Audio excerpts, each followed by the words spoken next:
तो आज आप लोगों से शेयर करूंगी मैं शरबत की ऐसी टेस्टी और हेल्दी रेसिपी जो बच्चों से लेकर बड़ों तक सभी को बहुत पसंद आएगा। ये शरबत ना सिर्फ टेस्टी है बल्कि हेल्दी भी है क्योंकि मैंने इसमें चीनी का इस्तेमाल नहीं किया। बिस्मिल्लाहिर्रहमानिर्रहीम, अस्सलामुअलैकुम।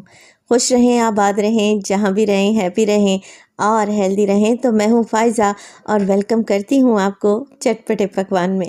आज आप लोगों से शेयर करूँगी मैं पेशावरी गुड़ का शरबत, जिसे लोग लाइनों में लगकर पीते हैं क्योंकि ये बनता ही इतना टेस्टी है।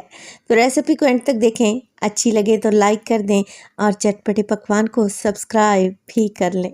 तो चलें फिर ये टेस्टी हेल्दी शरबत बनाना स्टार्ट करते हैं। तो पेशावरी गुड़ का शरबत बनाने के लिए सबसे पहले तो कढ़ाई में डाला है मैंने आधा किलो के बराबर गुड़। अच्छा, गुड़ जितने भी डार्क कलर का लेंगे ना उतना ही हेल्दी होगा क्योंकि उसमें केमिकल की मिकदार कम से कम रहती है। गुड़ को तोड़ लें छोटे छोटे हिस्सों में ताकि इसे पिघलने में ज़्यादा देर ना लगे। अब हमने डाला है गुड़ में पानी, तो जितना गुड़ ले रहे हैं ना उसकी हाफ़ क्वांटिटी में पानी डालें। तो मैं आधा किलो गुड़ ले रही हूँ, 1 कप के बराबर पानी डालूंगी।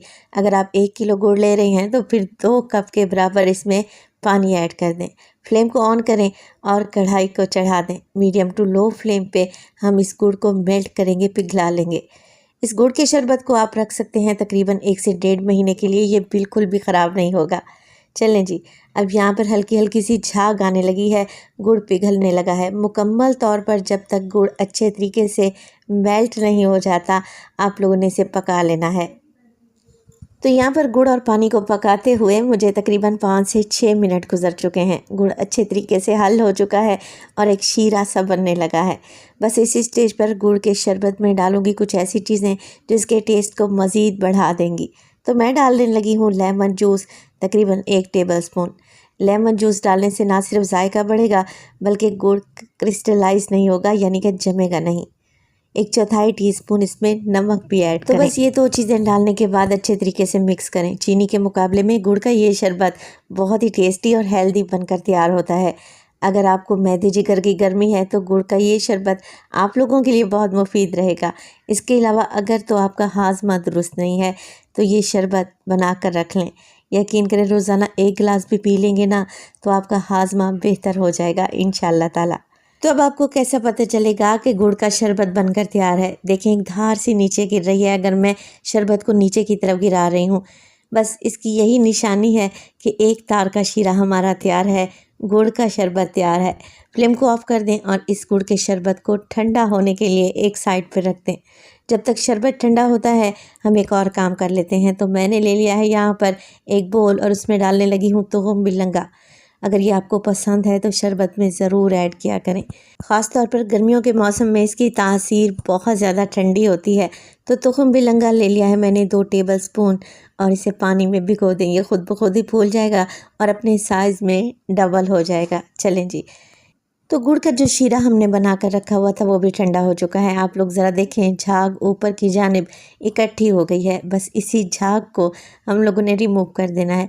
तो स्पैचुला की मदद से पहले इस झाग को इकट्ठा कर लें और फिर चम्मच की मदद से इसे रिमूव कर दें। बड़ी ही आसानी से रिमूव हो जाएगी। और इसी स्टेज पर अगर तो रेसिपी आप लोगों को ज़रा सी भी अच्छी लग रही हो, रेसिपी को लाइक कर दिया करें और चटपटे पकवान को सब्सक्राइब भी कर लें। आप सब लोगों का बेहद शुक्रिया। गुड़ का शरबत ठंडा हो जाए तो इसे छलनी की मदद से छान लें क्योंकि गुड़ में छोटे छोटे से ज़रात होते हैं जिसे छानना लाजमी है। अब हमारे पास आ चुका है प्योर गुड़ का शरबत या शीरा। आप इसे महफूज कर सकते हैं, किसी बॉटल में डाल कर रख लें 1 से 1.5 माह के लिए। तो ये बिल्कुल भी ख़राब नहीं होगा इंशाअल्लाह ताला। जब भी आपका दिल चाहे बस शीरा निकालें और गुड़ का शरबत तैयार कर लें। अब पेशावरी गुड़ का शरबत बनाने के लिए मैंने ले लिया है जूसर ब्लेंडर वाला जग और हमें चाहिए होगी ढेर सारी बिल्कुल बारीक कुटी हुई बर्फ़। तो पहले बर्फ़ ऐड कर दें और इसके बाद इसमें डालें गुड़ का शीरा या शरबत जो कि हमने बना कर रखा हुआ था। मैं 1 कप डाल रही हूँ। आगे चलकर आपको बताती हूँ कि ये कितने लोगों के लिए काफ़ी रहेगा।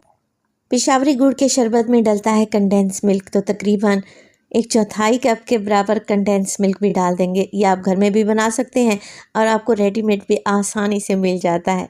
चलें जी, इसके बाद डालेंगे इसमें पानी। तो पानी अपने हिसाब से डालें जितना मीठा आप लोग पीना पसंद करते हैं। मैं फ़िलहाल इसमें 2 गिलास पानी डाल रही हूँ। बस कवर लगा देंगे और जूसर ब्लेंडर के जग को चला लें तकरीबन 1 से 2 मिनट के लिए, जब तक अच्छी झाग नहीं बन जाती और बर्फ़ बिल्कुल मेल्ट नहीं हो जाती। तो ये देखिए बेहतरीन सा जायकेदार पेशावरी गुड़ का शरबत तैयार है।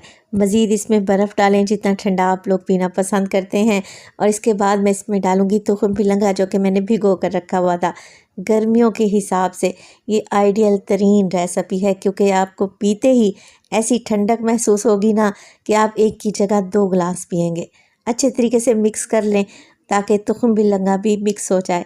मज़ीद इस शरबत में आप पिस्ते बादाम भी डाल सकते हैं अपनी ज़रूरत के हिसाब से, मगर आज इस रेसिपी को मैंने बिल्कुल सादा ही रखा है। तो जायकेदार पेशावरी गुड़ का शरबत तैयार है। आप भी बनाएं और इन्जॉय करें। पीते ही आपको जो ठंडक महसूस होगी ना, वो मैं आपको बता ही नहीं सकती। गुड़ का शरबत बनाकर आप रख सकते हैं फ्रिज में तकरीबन 1 से 1.5 माह के लिए। ये बिल्कुल भी ख़राब नहीं होगा। ज़्यादा क्वांटिटी में बना लें। चीनी के मुकाबले में गुड़ ज़्यादा हेल्दी भी है और टेस्टी भी रहता है। तो ये शरबत बनाएं तो अपना फ़ीडबैक लाजमी दिया करें। आपके एक प्यारे से कमेंट का मुझे इंतज़ार रहेगा। अपना बहुत सारा ख्याल रखिएगा। फ़ाइज़ा को अपनी दुआओं में याद रखिएगा। मुझे दीजिए इजाज़त। टिल देन, अल्लाह निगहबान।